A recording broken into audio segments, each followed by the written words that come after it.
Hola, hermanos, ¿qué tal? Aquí estamos, bienvenidos a esta primera semana de curso.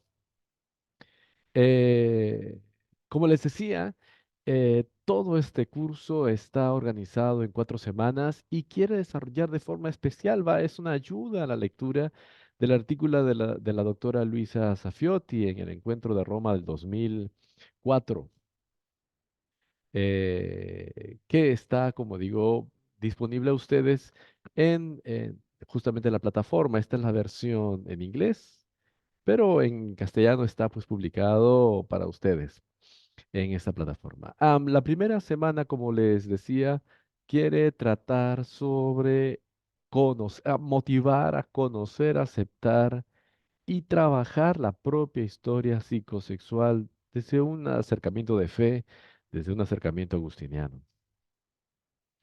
Eh, lo primero que les diría es, bueno, ¿y qué sabes tú? ¿Qué idea tienes? ¿Qué concepto tienes sobre la historia? Lo que es una historia psicosexual, lo que es intimidad y lo que significa vida de relaciones.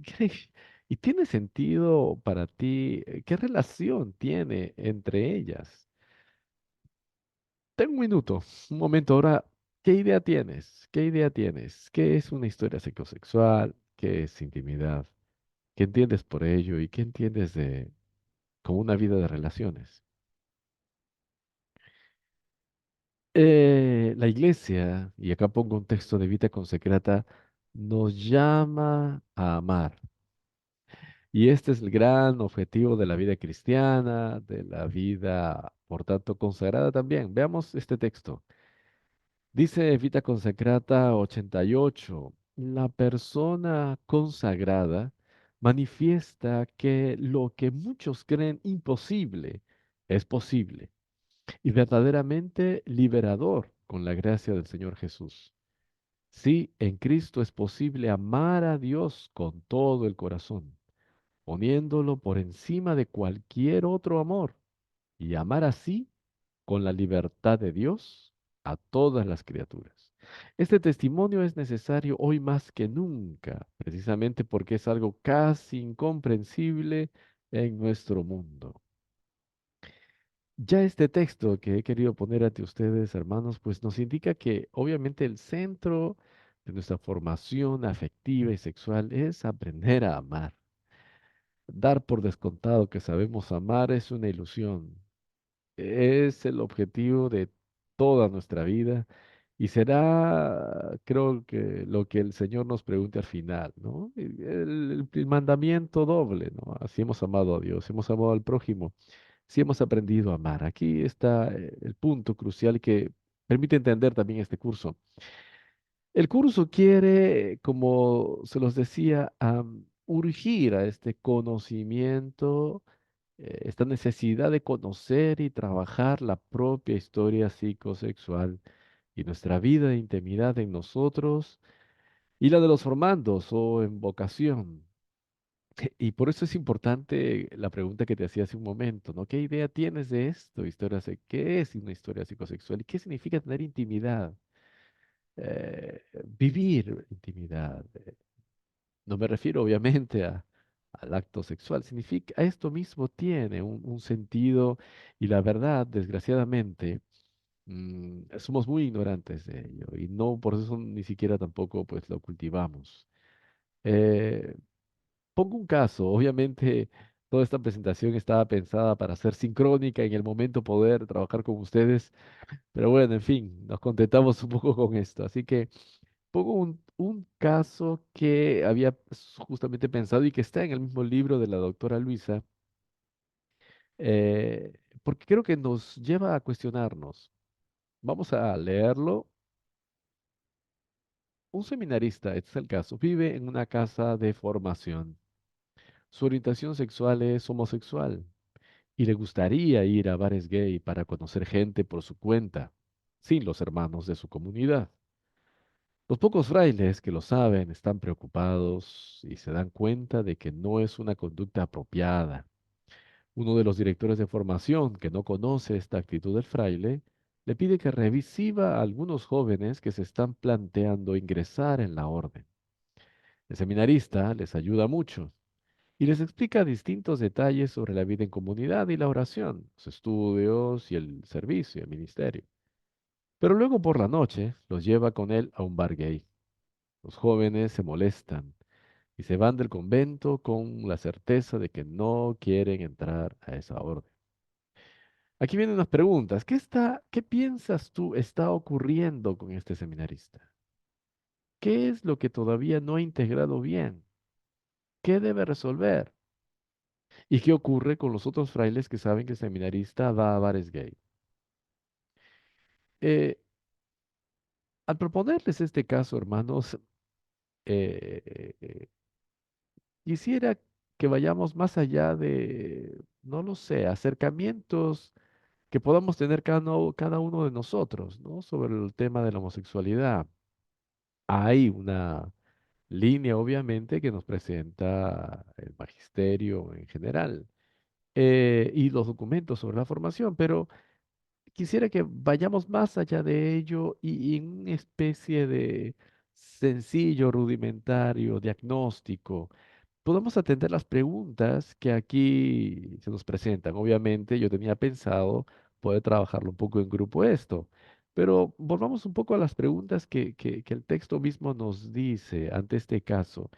¿Qué crees que está ocurriendo? Por eso digo, más allá de juicios, ¿no? Descripción, análisis, ¿qué está ocurriendo con este seminarista? Por favor, usa nombres, dale nombre a esto. Recuerda que estamos tratando sobre la historia psicosexual y la intimidad. ¿Qué está ocurriendo en el seminarista? ¿Qué es lo que todavía no ha integrado bien? ¿Es un seminarista? ¿Tiene este deseo? ¿Sabe que eso no este tipo de salidas no es que de las que le han pedido a él? Y resuelve hacer esto. ¿Qué no ha integrado bien? ¿Qué debe resolver? ¿Y qué piensas también de aquellos otros frailes que sí saben de que el seminarista gusta de ir a este tipo de lugares am, y digamos, inercia? Un poco tarea, quizás en algún momento en el foro también con libertad puedes opinar. Así que vemos un poco, sería chévere ahí, escucharnos entre nosotros. Pero avanzo. Eh, En el libro, en el artículo, aparece una definición de sexualidad, pero verdaderamente hay que entender que la sexualidad, no me voy a dedicar un poco a repetir los conceptos, implica, expresa esta vida de relaciones interpersonales. ¿Cuánto, hermano, tú mm, no te has educado y por tanto, si tú lo sabes hacer, puedes también educar, acompañar, ayudar a otros? A eso, a darte cuenta de aquello que estás sintiendo en un momento, mientras está sucediendo. Darte cuenta qué tipo de diversión consumes, qué tipo de cosas consumes. Te llenas la mente, el corazón, los sentimientos. O también a qué le temes. No, esta mirada consciente, contemplativa, podríamos decir, sobre nosotros mismos. ¿Cuánto te has dado cuenta que la historia psicosexual nuestra es una historia de relaciones, del entrar en contacto con otra persona? Y por tanto es un tema delicado y de larga data, desde el inicio de nuestra vida.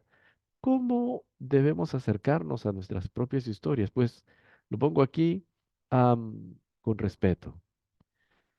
Cada uno de nosotros es un misterio, así como Dios es un misterio insondable, ilumina nuestra vida, nosotros mismos somos un gran misterio, como otra persona, el prójimo, el formando es otro misterio y debemos acercarnos con respeto. Respeto que significa capacidad de escuchar atentamente, ¿no? De identificar, de poder generar un paso adelante, un recrear, sí, transformar, avanzar.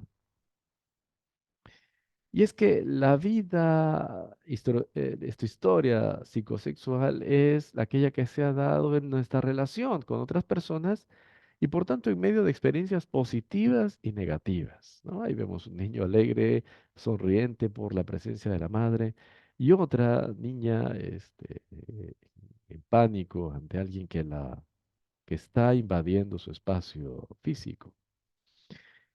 Nuestras historias, pues, están llenas de influencias negativas, abusos, tal vez sexuales, emocionales, dificultades en nuestra integración cultural, ¿no?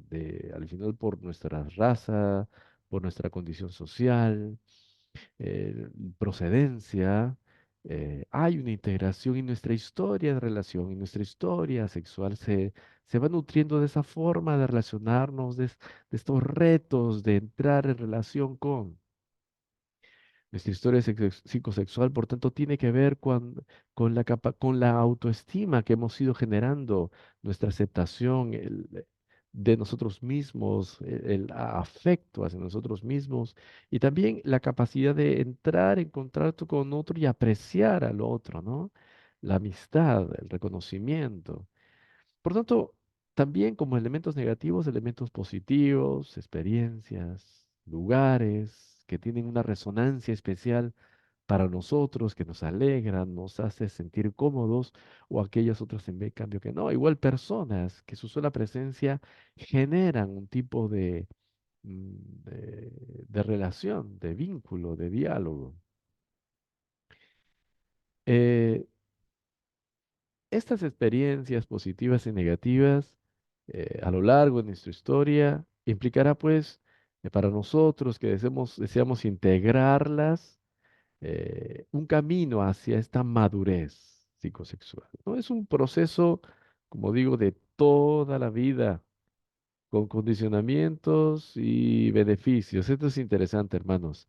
Nuestra vida y nuestra madurez, nuestro desarrollo relacional y por tanto psicológico y sexual no termina, no ha terminado, sino que continuamente significa crecer, ¿no?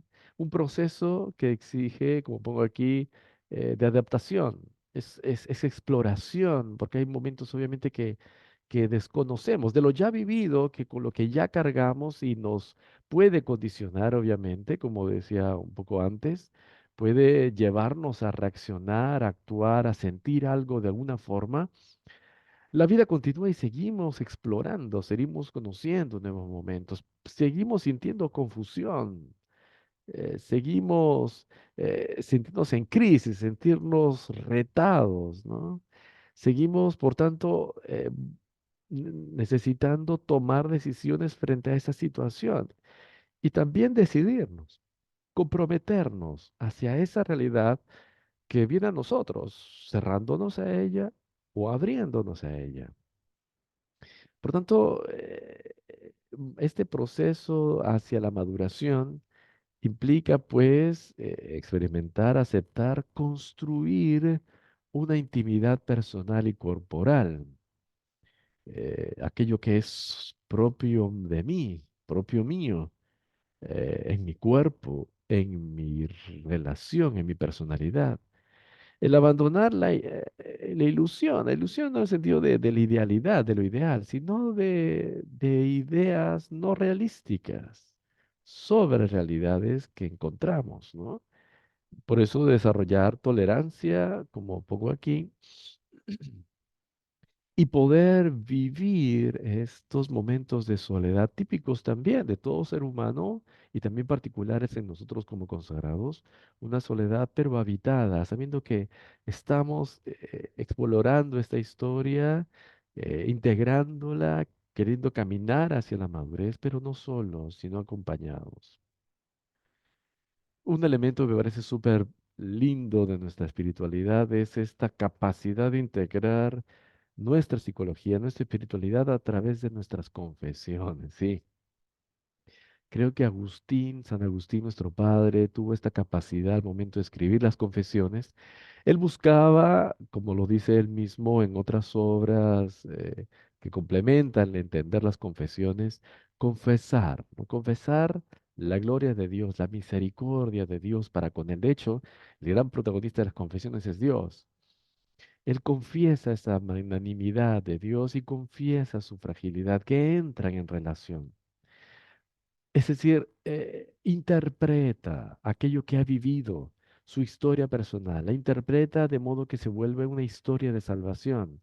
Interpreta su vida, ilumina su vida, acepta su vida, le da un sentido y la hace caminar con aprendizajes hacia nuevos momentos también de crecimiento. Entonces, ¿cuánto, hermano, tú personalmente y obviamente luego también con los hermanos nos hemos ayudado y ayudamos a que podamos integrar, ¿no?, aquello que hemos vivido? No sé cuánto tú y yo nos hemos atrevido a entrar en lo profundo de nuestras historias o de lo que estamos viviendo en el día a día, pero poder darles una luz de fe desde la fe, gracias a la experiencia de San Agustín, nos invita a que integremos nuestra historia efectivamente con esa luz, con esa experiencia. Una, una cosa que fue preciosa cuando estuve estudiando también con el padre Cencini hace años, cuando hice el diploma, digamos, para formadores, era cómo utilizaba también esta lectura, es decir, cómo recordando la escritura, una memoria bíblica, podíamos integrarla con la memoria afectiva nuestra y lograr una mirada integral, que es lo que estamos proponiendo con el hacer las confesiones. Un texto clásico, iluminante, es el de Jesús y la Samaritana. Es decir, hay un fundamento bíblico, digamos, a este acercamiento hacia un aspecto propio del hombre. Jesús se encuentra en la hora sexta, cuando hacía más calor, cuando nadie se acercaba al pozo. Es en ese lugar cuando la mujer, la samaritana, se acerca porque no quiere ser vista. Y Jesús en ese momento se acerca a ella. Le pide, él le comienza el diálogo, dame de beber. Ella hace notar, como saben, no les voy a repetir el texto, que es samaritana y que es extraño que él, no solamente por ser mujer, sino además por ser samaritana, le dirija la palabra. Pero es Jesús, como se dan cuenta, el que, el que quiere entrar en relación con ella, aun cuando todo el contexto casi evitaría que se diera esa relación. Y la motiva para que pueda ella misma desear profundizar en lo que está pasando, desear avanzar en aquello que trae el encuentro con Jesús. Si conocieras el don de Dios, le dice él, si tú supieras, ¿no?, provocando la inquietud, digamos, inquietando corazones, diríamos, le provoca a ella también algo más que ella no conoce, ¿no? Y que trae la relación con Jesús. Él le pide de beber, muestra incluso su propia necesidad, para inquietar la necesidad que también tiene ella. Cuando ella ya ha decidido, ¿verdad? Le dice, la implica aún más, llama a tu marido, a quien con quien compartes, a quien amas, a quien que es, en la traducción ya saben, original es tu Baal, ¿no?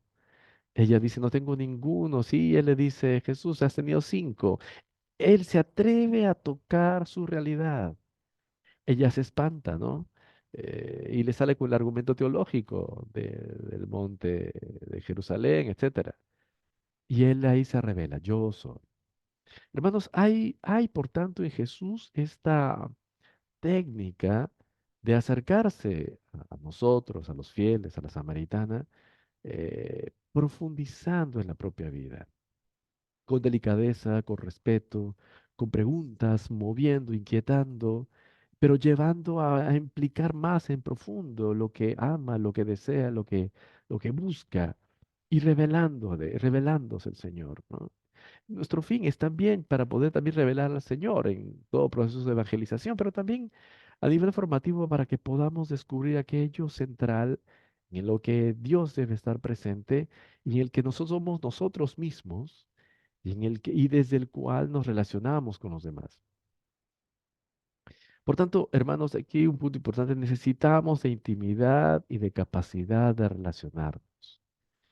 ¿Qué es más o menos entonces intimidad? Es este conocer, este espacio de conocer y de ser conocidos en el nivel de nuestro yo más esencial. Es decir, no es nuestro yo superficial, No es nuestro yo simplemente social, no es nuestro yo simplemente pastoral, es el yo en el que soy yo mismo, ¿no? Mis pensamientos, mis sentimientos más íntimos, más personales, y desde el que soy conocido, conozco. Esta intimidad existe en nosotros, hermano. Existe y es importante, aquí un poco me estoy yendo, existe y si no la atendemos, igual surge, o sea, porque está allí, porque está allí. Y yo quisiera enfatizar sobre este aspecto, ¿no? Este espacio de intimidad que igualmente que es humana y que igualmente está, aunque querramos desconocerla. Y por tanto es saber vivirla, porque si no vivimos conscientemente, este aspecto de nuestra vida, inconscientemente, vamos a buscar vivirla, porque está ahí, porque es parte de ese gran santuario. Esta intimidad eh, ha de ser habitada, quiere ser habitada, y por tanto implica comprometerse con personas concretas, en relaciones que duran en el tiempo.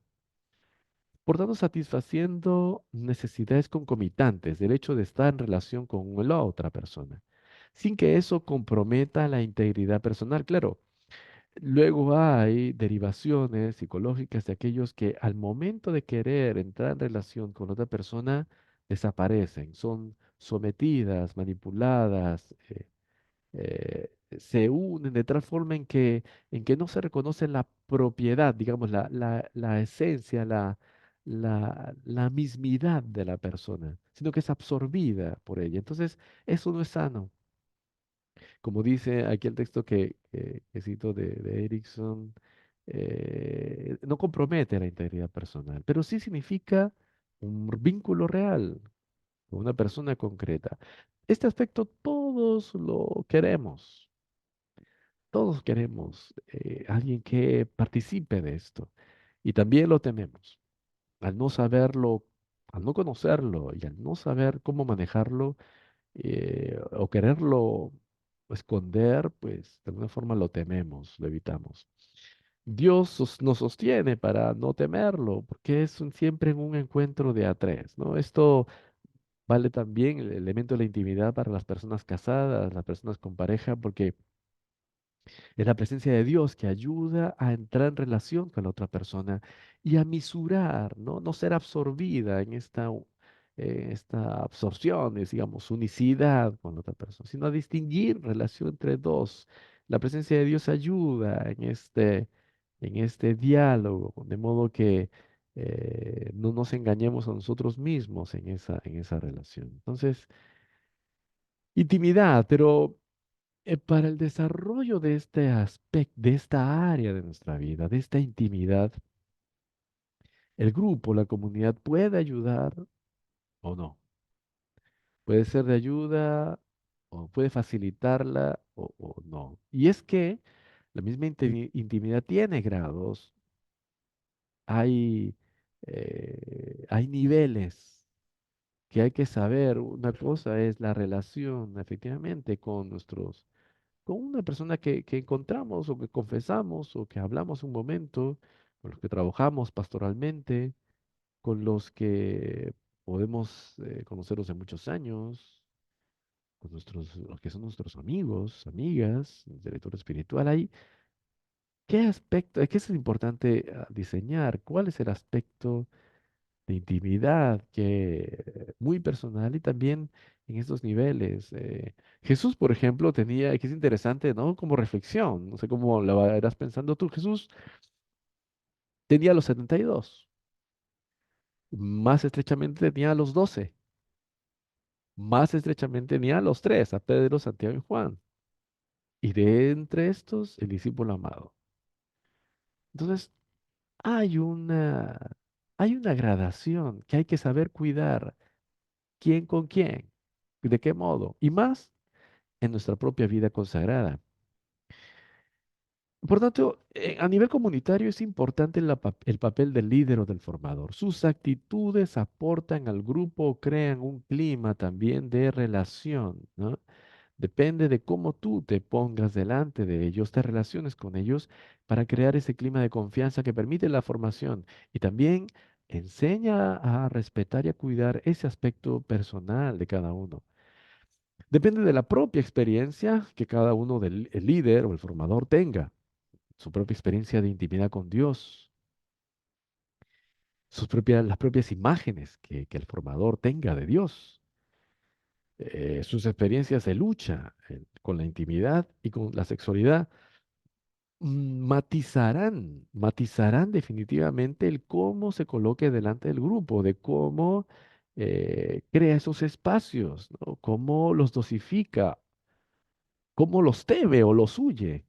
Aquí pongo una cosa interesante, es como incluso frente al amor de Dios, ¿no? ¿Qué es para ti? ¿Es maravilloso?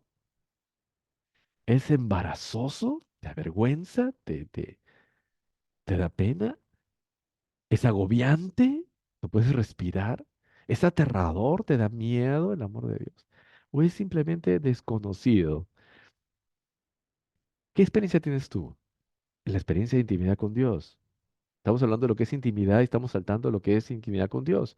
Intimidad humana también que tenemos con la gente y que sabemos dosificar con quién la tenemos.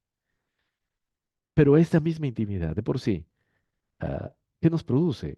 Hablamos de esto, el amor de Dios, lo más profundo que da raíz a nuestras vocaciones. ¿Cómo nos manejamos en esa intimidad? ¿Cómo la tenemos? Maravillosa, embarazosa, agobiante, demasiado, aterradora, ¿no? Desconocida. Las relaciones pastorales no deben ser la fuente primaria de intimidad. Nosotros estamos, y aún más en estos tiempos, hermanos, ejerciendo un servicio muy delicado, tratamos con la conciencia de la gente, en momentos de su mayor fragilidad, cuando se acercan a confesarse, a dirigirse a un espiritual, y siempre ya saben, esta situación de desnivel, ¿no? Y por tanto, importantísimo de tratar con mucho cuidado. No son nuestros amigos, no son aquellos a los que servimos de por sí, no pueden ser, ¿no? La fuente primaria de intimidad. Esto creo que también amerita una reflexión. Si quieres, apuntas también en el foro. Tienen que ser otras personas. Los pecados relacionales, ¿a qué se refiere? Acá le llamo pecados relacionales. Cuando pues no hemos integrado la propia sexualidad y se escapa hacia los demás. O sea, al no haber integrado nuestra propia sexualidad, la vivencia, nuestra sexualidad, la vivencia de nuestras relaciones afectivas a lo largo de la vida, nuestras relaciones con los demás, si no esto no se ha tratado, pues brota inconscientemente, ¿no? Descontroladamente con los demás. Por tanto, aquí se vuelve un punto importantísimo, hermanos, que hay que tratar y que hay que acompañar también. Para crecer, termino, ya voy terminando. ¿Qué cosa sugerirte para crecer en la capacidad de intimidad? Te propongo esto que también propone la doctora Luisa, cultivar la disponibilidad a ser influido por otros. Qué interesante esto. Y sabiendo de quiénes, ¿no? Y de qué modo. Pero ser capaz de ser aconsejado, corregido, interpelado, eh, y saber de qué modo, de qué grado, de quién. Aprender a aceptar y amar la persona que cada uno es, cada uno de nosotros. Increíble, somos siempre una cosa súper elemental, ¿no? Pero aceptación propia. eh, Desde nuestro rostro, nuestra raza, nuestra procedencia, nuestra lengua, nuestras experiencias, aquellas cosas que hemos logrado vivir y aquellas que no hemos vivido. Hay gente que justamente la no experiencia sexual también eh, influye, me refiero a influencia sexual genital, la no experiencia de eso, hay que integrarla también de quienes han entrado al convento sin ningún tipo de experiencia sexual genital y aquellos que sí, cómo esto es integrado, cómo esto es aceptado en nuestras vidas y en nuestro caminar. apreciando a cada uno y amando lo que cada uno es. Aceptar la realidad encarnada de nuestro cuerpo y sentimientos, que ser en intimidad significa eso, saber que este es mi cuerpo, aceptar nuestro cuerpo, parecen cosas básicas, pero no sé cuánto hemos trabajado en esto, aceptación de tu cuerpo, aceptación de que sientas estas emociones, estas o las otras, cultivar la capacidad de renuncia en la intimidad, porque efectivamente reconocer esos espacios de intimidad, de relación, de comunicación de nuestra mismidad, es también, por tanto, no es desparramarla, no es despilfarrarla como cosa que no vale, sino al contrario, como cosa que vale. Y por tanto, saber dosificarla, restringirla, significa también renuncia. Tú sabes que has visto como en las parejas de los matrimonios, cómo exige generalmente la mujer que más se da cuenta que los hombres, y nosotros somos hombres, entonces también participamos en esta cierta ignorancia afectiva y emocional.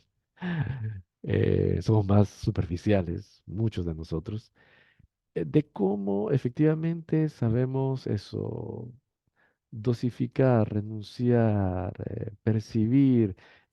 Como les decía, en las parejas es la mujer la que generalmente advierte al hombre de que este gesto está ofendiéndola a ella, ¿no? ¿Por qué das un like a esto si es esta chica y si yo soy tu esposa? ¿No es cierto? O sea, ¿qué tipo de renuncias implica el que seamos célibes, que seamos consagrados a Dios? Casados con el Señor, digamos así, con su iglesia. ¿Qué significa que le seamos fieles al Señor? Significará también que hay cosas que relacionalmente, a las que relacionalmente teníamos que renunciar. Eh, no es que Dios dice que también es un Dios celoso, es cierto. Entonces también hay gestos, acciones que van de la mano con nuestra vida consagrada, obviamente, y cosas que no. Como en los matrimonios, hay cosas que también pues no ayudan en la mutua intimidad que se da en la pareja y el fortalecimiento de su relación y respeto mutuo. No sé, si alguna vez has pensado un poco en esto, me parece a mí súper interesante de tenerlo en cuenta. Gestos, los manos, abrazos, todo tiene que ver. ¿Qué decimos con nuestra corporalidad sobre quién está en nuestra intimidad? Por tanto, también cultivar un ascetismo saludable, cultivar el equilibrio en la vida. Eh, sí, lo decimos a los jóvenes en la pastoral juvenil, en las pastorales del equilibrio, sobre el estudio, el descanso, el deporte, la comida, pero ¿cuándo de nosotros practicamos esto? Este ascetismo, este tener todos los aspectos de la rueda, digamos así, de nuestra vida, de todos estos aspectos, ¿cuánto equilibrado está? Eh, Nos despreocupamos de ello, pero esto repercute, hermanos, también en nuestra labor formativa, porque son los criterios vitales que se transmiten más allá de lo que decimos, por lo que hacemos. Por tanto, también conocer los modelos de perfección que tenemos. ¿No? Evidentemente, o sea, el tipo de santidad, de ideal, qué modelos son los que iluminan nuestro actuar continuo práctico y también, por tanto, que transmitimos oralmente, lingüísticamente o paralingüísticamente, por decirlo así. ¿Has puesto a pensar cuál es no solamente porque qué santo te gusta, ¿no? Sino qué tipo de santidad es el que estás buscando? ¿Has tenido conciencia de eso? ¿A qué camino? ¿Cuál es el Jesús que estás siguiendo, ¿no? En la práctica, en la verdad, en hechos concretos, en lo que gasto mi tiempo, en lo que transmito, por tanto, también a los jóvenes, incluso cuando ordenamos un horario de vida y fomentar una actitud contemplativa, claro. Eh, Ahora saben que está de moda el mindfulness, ¿no? Este tomar conciencia de lo que está pasando en el mundo, en mí, alrededor. Nosotros tenemos una mirada aún mucho más amplia con la expresión contemplación, tan típica incluso de nuestra vida, de nuestra orden Contemplare, et contemplata alistradere, dar de aquello contemplado. Contemplar que significa, yo creo, expresión propia de lo que es interioridad. No vivir fuera, sino desde dentro. Vivir desde dentro para verlo todo. Es ver las cosas desde la fe, desde la historia que se está desarrollando, contemplar la acción de Dios, confesar, por tanto, en la vida diaria aquello que Dios hace, sus maravillas y también nuestras respuestas, nuestras flaquezas o generosidad también, ¿no? Hermano, ¿qué preguntas te ha surgido de todo esto? Coméntalo, ponlo en el foro, coloca una pregunta, busca darle respuesta a la síntesis, pero también comenta algo, comenta qué más te llama la atención, qué has ido descubriendo con las lecturas. Que el Señor te ayude, que el Señor te bendiga y pues ánimo, ánimo en el estudio. Nos estamos viendo más adelante. Gracias.